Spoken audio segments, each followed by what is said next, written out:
Hi all, ഞാനിന്ന് ഒരു വെള്ളരിക്ക പുളിങ്കറിയാണ് ഉണ്ടാക്കാൻ പോകുന്നത്.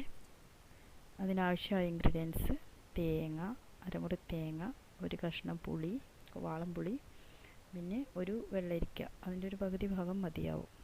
അപ്പോൾ ആ വെള്ളരിക്ക നന്നായി കഴുകി കുറച്ച് പരിപ്പിനെ വെക്കാതെ ഒരു ലേശം വണ്ണത്തിലുള്ള കഷ്ണങ്ങളാക്കിയിട്ട് മുറിക്കുക.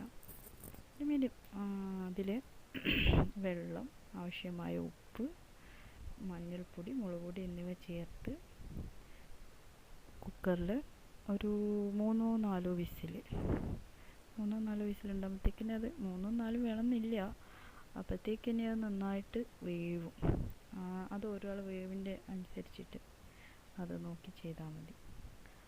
അത് വിസിലടിക്കുന്ന ആ സമയം കൊണ്ട് നമ്മളെടുത്ത് വെച്ച തേങ്ങ, പുളി, വെള്ളം എന്നിവ ചേർത്ത് നല്ല പേസ്റ്റ് പോലെ അരച്ചെടുക്കുക.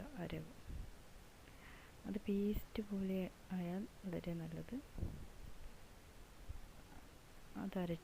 അരപ്പ് തയ്യാറായതിന് ശേഷം കുക്കറിലെ വിസിലിൻ്റെ ആവിയൊക്കെ പോയി തണിഞ്ഞ് അത് ഓപ്പണാക്കി അതിൽ ഈ അരപ്പ് ചേർത്ത് നന്നായി തിളപ്പിച്ച് ആവശ്യത്തിന് കുറുക്കുക.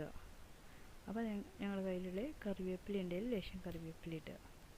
ആവശ്യത്തിന് കുറുകി വന്നതിന് ശേഷം കടുക് താളിച്ച് ചേർക്കുക. കൂട്ടത്തിൽ കറിവേപ്പിലയും പിന്നെ എന്തൊക്കെ നിങ്ങൾക്ക് ചേർക്കാൻ ഇഷ്ടമുണ്ടോ അത് വേണമെങ്കിൽ ചേർക്കാം. വേണമെങ്കിൽ കുറച്ച് ഉലുവ ചേർക്കാം. അതതിന് വേറൊരു ടേസ്റ്റ് വരും. Okay, bye. എളുപ്പത്തിൽ വെള്ളരിക്ക പുളിങ്കറി തയ്യാറാക്കാം.